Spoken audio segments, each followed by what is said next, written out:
Good morning, y'all. On my way to work. Seems like that's all I do is work, work, work. All my life I had to fight.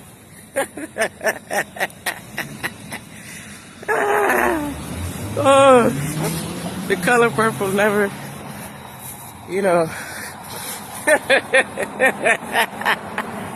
that part never sat with me until I lived a little longer, and I'm like, shoot, she got something there.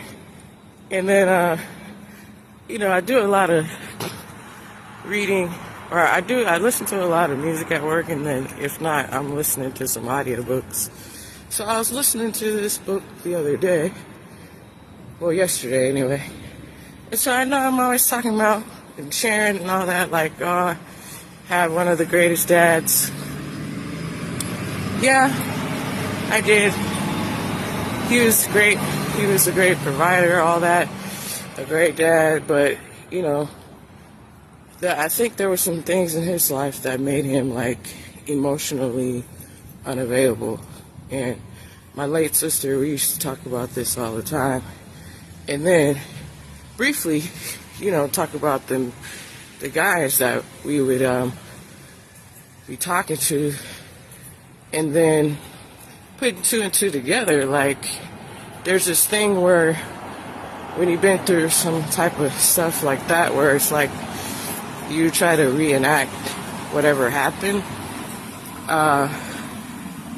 and like, I don't know, I think it might be just unconsciously picking people that are also emotionally unavailable, and so trying to still win that, or make that right, whatever that,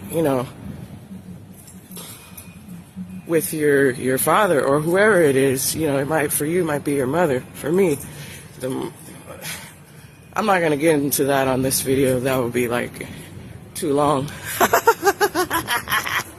I'll just say that.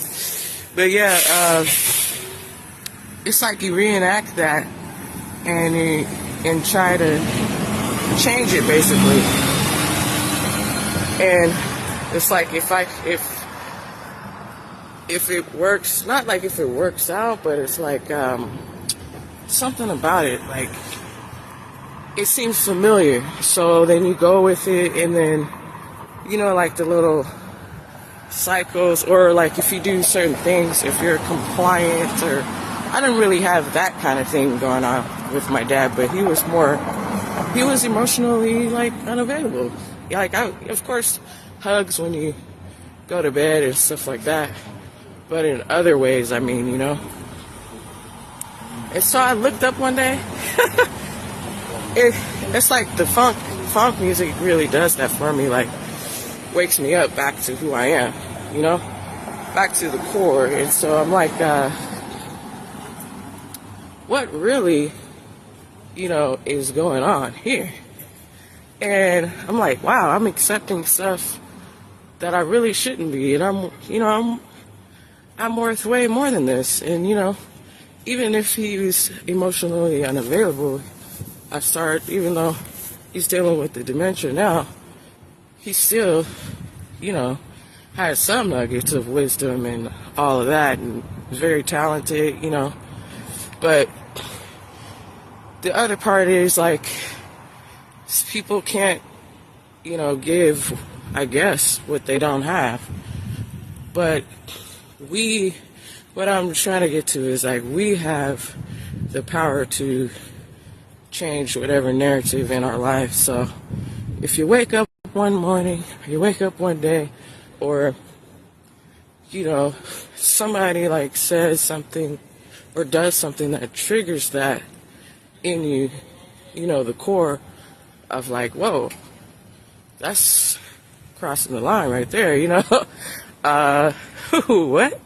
Excuse me. And also, yeah, I don't always look back, but it's a good thing to look back and remind yourself who the fuck you really are.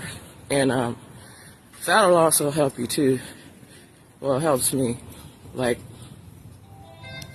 wait a minute, that's, yeah, no.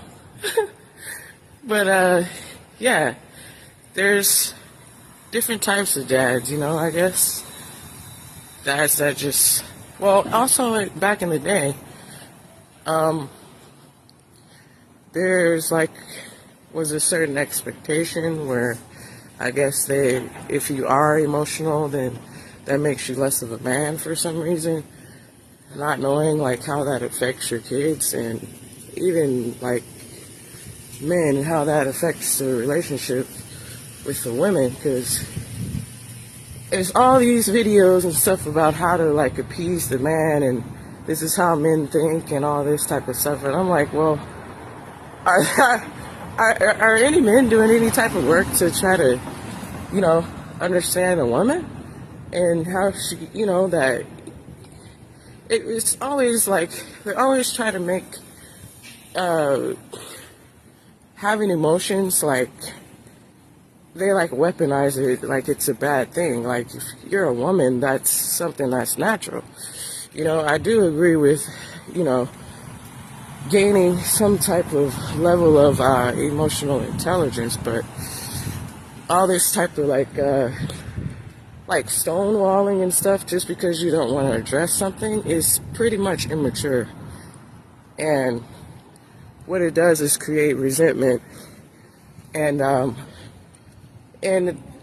it causes whatever the issue is to fester, and then one day the woman blows up, or it could be the man. A woman can stonewall a man too, and then one day they just blow up because you cross the line, and then you step back and you're like, whoa, it wasn't even all that. And then that's when these guys, you know, will be like, oh, that person's crazy.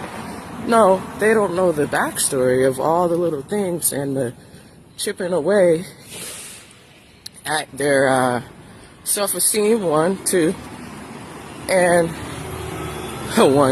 chipping away at the self-esteem, and then the stonewalling is that type of stuff like festers inside like a soda, you know, and then just shaking it up, and one day that shit's gonna pop.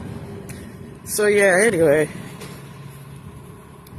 yeah, that stuff is powerful as far as that whatever happened in your life. And then they say that, you know, oh yeah, people pick their spouse. I don't even want to say that. I'm kind of turned off to marriage anyway right now. But like they pick their spouse based on their parents or whatever, or just whoever you deal with. I think that has something to do with it, trying to like reenact whatever happened to heal it, and like win, not like win a game, or like basically change the narrative. You know, like I think that's what it is. And then you really, like, at some point you really can't, you know, change people. So it's just going to be a cycle to where at the end of the day that soda's going to pop. All right, y'all. All right, I done made it to work. Peace.